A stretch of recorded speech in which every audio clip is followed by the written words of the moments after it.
നമസ്കാരം, സ്വാഗതം crime decode മലയാളത്തിലേക്ക്. കേരളത്തെ നടുക്കിയ യഥാർത്ഥ കുറ്റകൃത്യങ്ങളും ദുരൂഹ മരണങ്ങളും അന്വേഷണങ്ങളുടെ അകമ്പടിയിലുള്ള സത്യങ്ങളും ഇവിടെ നാം വിശദമായി പരിശോധിക്കുന്നു. കേസിൻ്റെ യഥാർത്ഥ സംഭവ വികാസങ്ങളും കോടതി വിധിയും ലഭ്യമായ പൊതുവിവരങ്ങളുടെ അടിസ്ഥാനത്തിൽ നമുക്ക് ഈ കേസിനെ ഘട്ടം ഘട്ടമായി ഡീകോഡ് ചെയ്യാം. ഇതാണ് ക്രൈം ഡീകോഡ് മലയാളം. സത്യത്തെ അന്വേഷിക്കുന്ന ഓരോ കഥയും ഇവിടെ ആരംഭിക്കുന്നു. സയനൈഡ് കൊടുത്ത് കുടുംബാംഗങ്ങളെ കൊലപ്പെടുത്തിയ ജോളിയെ കേരളക്കര മറക്കില്ല. എന്നാൽ ജോളിക്ക് മുൻപ് സയനൈഡ് കൊടുത്ത് 6 സ്ത്രീകളെ കൊലപ്പെടുത്തിയ മറ്റൊരാളുണ്ട് അങ്ങ് കർണാടകയിൽ. KD കെമ്പമ്മ എന്ന സയനൈഡ് മല്ലിക. 2007 ഡിസംബർ 31 കർണാടകയിലെ കലാസി പാളയത്തെ പോലീസ് സ്റ്റേഷനിലേക്ക് ഒരു ഫോൺ കോൾ വരുന്നു. സ്ഥലത്തെ ഒരു ജ്വല്ലറി ഉടമയായിരുന്നു വിളിച്ചത്. ജ്വല്ലറിയിൽ സ്വർണ്ണാഭരണങ്ങൾ വിൽക്കാൻ വന്ന സ്ത്രീയെ സംശയമുണ്ടെന്നായിരുന്നു സന്ദേശം. ഉടൻ പോലീസ് അങ്ങോട്ടേക്കെത്തി. 40 വയസ്സിന് മുകളിൽ പ്രായമുള്ള സ്ത്രീ. എന്നാൽ അവരുടെ കയ്യിലുള്ളത് പ്രായം കുറഞ്ഞ സ്ത്രീകൾ ഉപയോഗിക്കുന്ന സ്വർണ്ണാഭരണങ്ങൾ ആണ്. ഇത് ആരുടേതാണെന്ന് പലവട്ടം ചോദിച്ചിട്ടും തൻ്റേതെന്നായിരുന്നു അവരുടെ മറുപടി. സംശയം തോന്നിയ പോലീസ് വിശദമായി ചോദ്യം ചെയ്യാനായി അവരെ കസ്റ്റഡിയിൽ എടുത്തു. ചോദ്യം ചെയ്യലിനിടെ അവർ ഒരു മോഷണക്കേസിൽ നേരത്തെ പിടിയിലായിട്ടുണ്ടെന്ന് പോലീസിന് മനസ്സിലായി. തുടരന്വേഷണത്തിൽ ആഭരണങ്ങളുടെ ഉടമ ഒരു നാഗവേണിയാണെന്നും വ്യക്തമായി. നാഗവേണിക്കായി കർണാടക പോലീസ് നടത്തിയ അന്വേഷണത്തിൽ ചുരുളഴിഞ്ഞത് രാജ്യത്തെ തന്നെ നടുക്കിയ ഒരു കൊലപാതക പരമ്പരയുടെയും പെൺകൊലയാളിയുടെയും കഥയായിരുന്നു.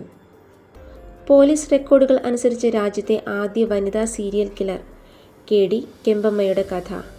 കെമ്പമ്മയെ നമ്മൾ അറിയുന്നത് മറ്റൊരു പേരിലാണ്, സയനൈഡ് മല്ലിക. മല്ലികയെ പോലീസ് കസ്റ്റഡിയിൽ എടുത്ത അതേ സമയത്താണ് ബാംഗ്ലൂരിലെ മൈക്ലോയിഡ് പോലീസ് സ്റ്റേഷനിൽ ശങ്കർ എന്ന യുവാവ് ഒരു പരാതിയുമായി എത്തിയത്. ഭാര്യ രേണുകയെ കാണാനില്ലെന്നായിരുന്നു അദ്ദേഹത്തിൻ്റെ പരാതി. രേണുകയുടെ സഹോദരി മണിയും നേരത്തെ ഈ പരാതി പോലീസിന് നൽകിയിരുന്നു. പക്ഷേ ഒരു തുമ്പും അവർ കണ്ടെത്തിയിരുന്നില്ല. അപ്പോഴാണ് മല്ലികയെ അറസ്റ്റ് ചെയ്ത വിവരം മണി അറിയുന്നത്. തങ്ങളുടെ വീട്ടിൽ മുൻപ് ജോലിക്ക് നിന്നിരുന്ന മല്ലികയാവാം രേണുകയെ കൊലപ്പെടുത്തിയതെന്ന് അവർക്കൊരു സംശയം. അതവർ പോലീസിനോട് പറയുകയും ചെയ്തു. തുടർന്നുള്ള അന്വേഷണത്തിലാണ് യോഗി നാരായണ ആശ്രമ ഗസ്റ്റ് ഹൗസിലെ ശുചിമുറിയിൽ നിന്ന് 2006 ഡിസംബറിൽ പോലീസ് കണ്ടെത്തിയ മൃതദേഹം രേണുകയുടേതാണെന്ന് മനസ്സിലായത്. കൊന്നത് നാഗവീണയെ കൊലപ്പെടുത്തിയ അതേ മല്ലിക തന്നെ. 1970 ബാംഗ്ലൂരുവിലെ കഗലിപുരത്ത് ഒരു സാധാരണ കുടുംബത്തിലാണ് കെമ്പമ്മ ജനിച്ചത്. പക്ഷേ ആഡംബരപൂർണമായ ഒരു ജീവിതമായിരുന്നു അവരുടെ സ്വപ്നം. ചെറിയ പ്രായത്തിൽ തന്നെ ഒരു തയ്യൽക്കാരനുമായി കെമ്പമ്മയുടെ വിവാഹം നടന്നു. താമസിയാതെ 3 കുട്ടികളുടെ അമ്മയുമായി. പക്ഷെ തൻ്റെ ജീവിതത്തിൽ ഒട്ടും സംതൃപ്തിയായിരുന്നില്ല കെമ്പമ്മ. വിവാഹത്തിന് ശേഷം ഒരു വീട്ടിൽ അവർ ജോലിക്ക് നിന്നിരുന്നു.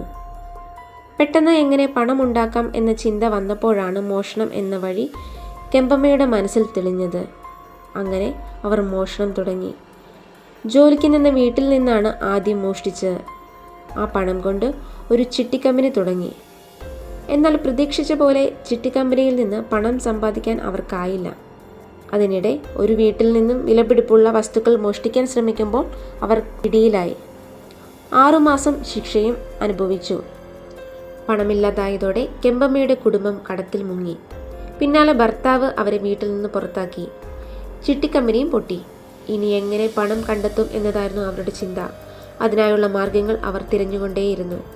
അങ്ങനെയാണ് നിരാലംബരായ സ്ത്രീകളെ വഞ്ചിക്കുക എന്നത് ഒരു മാർഗമായി അവർ തിരഞ്ഞെടുത്തത്. സാമ്പത്തികമായി മുന്നോക്കം നിൽക്കുന്ന എന്നാൽ പലതരം മാനസിക വിഷമങ്ങൾ അനുഭവിക്കുന്ന ഭക്തരായ സ്ത്രീകളായിരുന്നു കെമ്പമ്മയുടെ ലക്ഷ്യം. വീട്ടുജോലി ചെയ്യുന്ന കാലത്ത് കൂടുതൽ വരുമാനത്തിനായി ഒരു സ്വർണ്ണപ്പണിക്കാരന് സഹായിയായും കെമ്പമ്മ ജോലി ചെയ്തിരുന്നു. അവിടെ നിന്നാണ് അവർ സയനൈഡിനെ പറ്റി മനസ്സിലാക്കുന്നത്. ചില സിനിമകൾ കണ്ട് സയനൈഡ് ആളെ കൊല്ലാൻ എളുപ്പമുള്ള വിഷമാണെന്ന് അവർ മനസ്സിലാക്കി. അങ്ങനെ അവിടെ നിന്ന് കെമ്പമ്മ സയനൈഡ് മോഷ്ടിച്ചു. ഇരകളെ കണ്ടെത്താനും കൊല്ലാനും പറ്റിയ ഇടം ക്ഷേത്രങ്ങളാണെന്നും അവർ ഉറപ്പിച്ചു.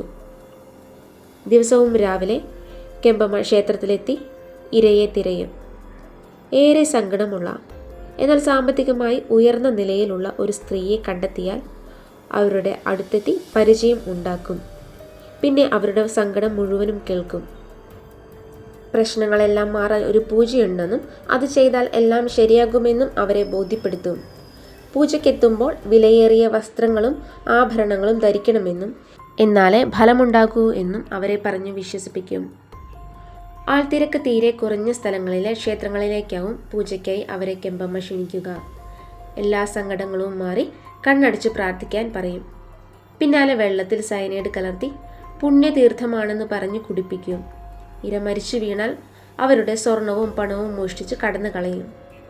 ഓരോ കൊലപാതകം നടത്തുമ്പോഴും ഓരോ പേരിലാണ് കെമ്പമ്മ ഇരകളുടെ മുന്നിൽ എത്തിയത്. ശിവകാമ, മല്ലിക, ജയമ്മ, സാവിത്രിയമ്മ അങ്ങനെ തുടങ്ങി പല പേരിലാണ് അവർ അറിയപ്പെട്ടിരുന്നത്. അവസാനം ഇരയെ കൊല്ലുമ്പോൾ മല്ലിക എന്ന പേരാണ് കെമ്പമ്മ ഉപയോഗിച്ചത്. അതുകൊണ്ടാണ് അവർ പിന്നീട് സയനൈഡ് മല്ലിക എന്ന പേരിൽ അറിയപ്പെട്ടത്. 1998-99 കാലഘട്ടത്തിലാണ് കെമ്പമ്മ ആദ്യ കൊലപാതകം നടത്തുന്നത്. ബാംഗ്ലൂരുവിൽ താമസമാക്കിയ 30-കാരിയായ മമത രാജനായിരുന്നു ഇര. മമതയുടെ കൊലപാതക കേസിൽ അന്വേഷണം തന്നിലേക്ക് എത്താതിരുന്നത് കെമ്പമ്മയുടെ ആത്മവിശ്വാസം വർദ്ധിപ്പിച്ചു. പക്ഷേ അടുത്ത കൊലപാതകം നടത്താൻ അവർ 7 വർഷം കാത്തിരുന്നു. 2007 കാണാതായ ചെറുമകൾക്ക് വേണ്ടി പ്രാർത്ഥിക്കാൻ എത്തിയ ബാനസവാടിയിലെ എലിസബത്തിനെ കൊലപ്പെടുത്തി. പിന്നാലെ ഹെബ്ബള്ളി സ്വദേശിയായ 60-കാരി യശോദ, ചിക്കബൊമ്മ സന്തരയിലെ മുനിയമ്മ, ഹെബ്ബള്ളിയിലെ പിള്ളമ്മ എന്നിവരെയും കൊലപ്പെടുത്തി. 30-കാരിയായ നാഗവേണിയായിരുന്നു അവരുടെ അവസാന ഇര. 2007 ഒക്ടോബർ 10-നും ഡിസംബർ 18-നും ഇടയിലാണ് അവർ 5 സ്ത്രീകളെ കൊലപ്പെടുത്തിയത്. കാണാതായ പേരക്കുട്ടിയെ കണ്ടെത്താൻ പ്രാർത്ഥിക്കാനെത്തിയ എലിസബത്തിനെ കെമ്പമ്മ ക്ഷേത്രത്തിൽ എത്തിച്ചാണ് കൊലപ്പെടുത്തിയത്. ആസ്മയിൽ നിന്ന് മോചനം ലഭിക്കാൻ സഹായിക്കാം എന്ന് പറഞ്ഞാണ് 60 വയസ്സുള്ള യശോദാമ്മയെ സയനൈഡ് കൊടുത്ത് കൊലപ്പെടുത്തിയത്. ഭക്തിഗാനങ്ങൾ പാടാൻ ആഗ്രഹിച്ച മുനിയമ്മയെ പാട്ട് റെക്കോർഡ് ചെയ്യാൻ സഹായിക്കാം എന്ന് പറഞ്ഞാണ് എതിയൂരുള്ള ക്ഷേത്രത്തിൽ സമീപത്തെ ലോഡ്ജിൽ വെച്ച് കൊലപ്പെടുത്തിയത്.